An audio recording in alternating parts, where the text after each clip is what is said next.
In New South Wales, we are drifting toward a model of youth justice that punishes before it understands. And while it may be politically convenient to focus on law and order, we must ask ourselves, what kind of justice system do we want for our children? Recently, I travelled to Spain and Scotland on a CPA tour to explore alternatives. What I witnessed was nothing short of transformative.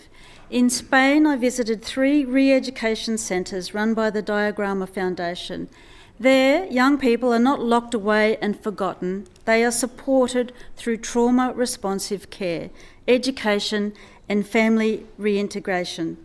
Their sentences are longer, but not for punishment, but to allow time for real healing. A young person might begin in a secure unit and then transition to an open regime, where they return each night to the centre after working or studying in the community. This kind of through care supports reintegration and reduces reoffending. In fact, in Murcia, the recidivism rate for young people in Diagrama centres is just 13.6% over 6 years. Compare that to the revolving door we often see here. And what stood out even more is the role of the judiciary. In Spain, each district has a children's judge who takes an active role in the ongoing assessment of children in the re-education centres. The judge personally visits the child every 2 months and receives detailed reports.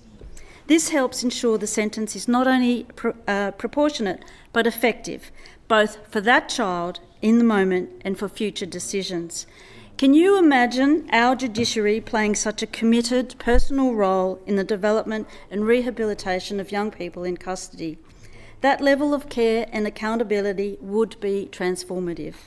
In Scotland, I met with frontline professionals who take a needs, not deeds approach, including the children's hearing system, which is centred around the young person and their family. I visited a Kibble Secure Centre where there are no guards patrolling the units. Instead, social workers and psychologists live and breathe the work alongside the young people. It is humane, it is rights-based, and it works. I also met with the director of the Promise Scotland, Fiona Duncan, who is leading systemic change to ensure every child grows up loved, safe and respected. The journey began 60 years ago with the Kilbrandon Report, a landmark moment when Scotland decided children in trouble are first and foremost children in need. Let me contrast that with what we see in New South Wales. Here we are quicker to lock up a 14-year-old than we are to ask why they are in crisis. We are seeing record numbers of children on remand, many from out-of-home care. They are criminalised for behaviours rooted in trauma, poverty and neglect.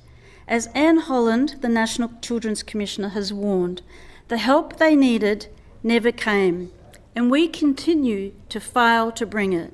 This government must do more than patch holes in a broken system. We need a blueprint, a whole of community response that intervenes early, diverts where possible and builds strong children rather than repairing broken adults.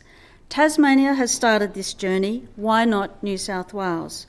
We should be building centres that resemble schools, not prisons. We should be recruiting social workers, not more security guards, and we should be measuring outcomes, not occupancy rates. Let's be clear. None of this is about excusing crime, it's about preventing it. It's about protecting communities through rehabilitation, not retribution. Mr. Deputy President, this issue is urgent, it is moral, and it is ours to fix, because at the end of the day, it takes a village to raise a child, and we are that village. I commend these ideas to the House.